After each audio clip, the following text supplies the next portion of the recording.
प्रिय प्यारे परिवार, प्रिय मित्रों, भाइयों और बहनों, बच्चों और युवाओं, मैं अमरदीप पीयूष मार्की हूँ। आज अगस्त का पहला दिन है, अगस्त 2025 का महीना, जो आज रूपांतरण की प्रार्थना है। स्वतंत्रता दिवस, राखी, जन्माष्टमी, गणेशोत्सव और मित्रता दिवस के 78 वर्ष पूरे होने पर हमें क्यों बनाया गया? हर साल 27 अगस्त को हम संत मोनिका की सेवा में जाते हैं और आपको स्वर्ग पर अधिकार देने के लिए उनके साथ जुड़ते हैं। हम इन सब के लिए प्रभु की प्रार्थना को कभी स्वीकार नहीं करते।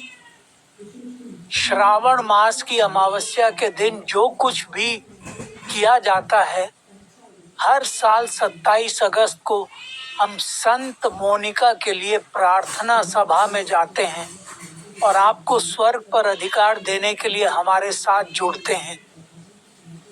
संत मोनिका के आशीर्वाद हेतु प्रार्थना। हे गौरवशाली संत मोनिका, आपने आंसुओं और अटूट प्रार्थना के साथ अपने पुत्र ऑगस्टीन के धर्मांतरण के लिए दृढ़ता से प्रयास किया और जिन्होंने अपने पवित्र उदाहरण और निरंतर मध्यस्थता के माध्यम से उनके गहन परिवर्तन और संतत्व की उनकी यात्रा को देखा। हम विनम्रता पूर्वक आपका आशीर्वाद चाहते हैं। आमीन। बाइबल का पहला पद, रोमियो अध्याय 8, पद संख्या 1 और 2 का नाम। इसलिए अब उन लोगों के लिए कोई दंड की आज्ञा नहीं जो मसीह यीशु में है, क्योंकि मसीह यीशु में जीवन की आत्मा की व्यवस्था ने तुम्हें पाप और मृत्यु की व्यवस्था से स्वतंत्र कर दिया है। संक्षिप्त अर्थ, मसीह यीशु में रहने वालों के लिए कोई दंड की आज्ञा नहीं है, क्योंकि मसीह में जीवन की आत्मा ने हमें पाप और मृत्यु की व्यवस्था से स्वतंत्र कर दिया है। संक्षिप्त प्रार्थना। स्वर्गीय पिता, मसीह में मुझे दंड से मुक्ति के लिए धन्यवाद। अपनी आत्मा के द्वारा मुझे आज जीवन और स्वतंत्रता में चलने की शक्ति प्रदान करें। आमीन। बाइबल का दूसरा पद, संत लूका के पवित्र सुसमाचार अध्याय 10, पद संख्या 7वें दिन उसने उत्तर दिया, तू अपने परमेश्वर यहोवा से अपने सारे मन, अपने सारे प्राण, अपनी सारी शक्ति और अपनी सारी बुद्धि के साथ प्रेम रख और अपने पड़ोसी से अपने समान प्रेम रख। संक्षिप्त अर्थ, अपने परमेश्वर यहोवा से अपने सारे मन, अपने सारे प्राण, अपनी सारी शक्ति और अपनी सारी बुद्धि के साथ प्रेम रख और अपने पड़ोसी से अपने समान प्रेम रख। संक्षिप्त प्रार्थना। हे प्रभु, मुझे अपने पूरे अस्तित्व के साथ आपसे पूर्ण प्रेम करने में और अपने पड़ोसी से अपने समान सच्चा प्रेम करने में सहायता कर। आज मेरे कार्यों और विचारों का मार्गदर्शन कर। आमीन। बाइबल का तीसरा पद, स्तोत्र पाठ 63, पद संख्या 1। हे परमेश्वर, तू मेरा परमेश्वर है। मैं तुझे खोजता हूँ।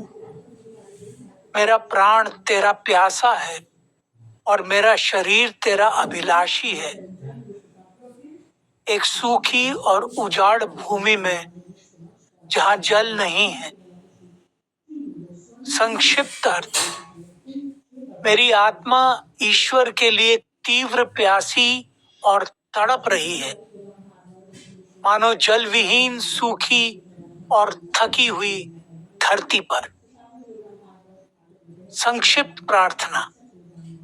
हे मेरे परमेश्वर, मेरी आत्मा सबसे बढ़कर आपकी प्यासी है। मुझे अपनी उपस्थिति से भर दीजिए और आज मेरी लालसा पूरी कर दीजिए, क्योंकि आप ही मेरा जीवन है। आमीन। बाइबल का अंतिम पद प्रथम पतरस के पत्र के अध्याय 2 पद संख्या 24 में कहा गया है, जो आप ही अपनी देह पर हमारे पापों को क्रूस पर लिए हुए क्रूस पर चढ़ गए, ताकि हम पापों के लिए मरकर धार्मिकता के लिए जीवन जिए, जिनके घावों से आप चंगे हुए। संक्षिप्त अर्थ। यीशु ने हमारे पापों को क्रूस पर उठाया ताकि हम पाप के लिए मरकर धार्मिकता के लिए जीवन जिए। उनके घावों से हम चंगे हुए। संक्षिप्त प्रार्थना। प्रभु यीशु, क्रूस पर मेरे पापों को उठाने के लिए धन्यवाद। आपके बलिदान की उपचार शक्ति से मुझे सचमुच पाप के लिए मरने और आपका सम्मान करने वाला जीवन जीने में मदद करें। आमीन। आइए प्रार्थना करें। हे माता मरियम, हे ईसा मसीह के पवित्र हृदय, आज अगस्त है। यह 2025 के अर्धवर्ष का 8वां महीना है। परम विजय के लिए माता मरियम से प्रार्थना। परमेश्वर के राज्य की परम विजय के लिए संसार में अंधकार और बुराई की सभी शक्तियों पर सत्य, न्याय और शांति की विजय के लिए हृदयों के परिवर्तन और आत्माओं के उद्धार के लिए कि मसीह का राज्य पृथ्वी के हर कोने तक फैले। प्रिय माता, हमें अपनी पवित्रता से सुसज्जित करें, हमें अपनी सुरक्षा प्रदान करें और अपने अटूट प्रेम से हमारा साथ दें। आपकी प्रार्थनाएं आपके पुत्र यीशु तक पहुंचे, कि उनके माध्यम से और आपकी शक्तिशाली सहायता से हम अनंत जीवन की परम विजय प्राप्त करें और परम पवित्र त्रिदेव की महिमा में सदा जीवित रहें। आमीन। मेरे YouTube चैनल पर आना न भूलें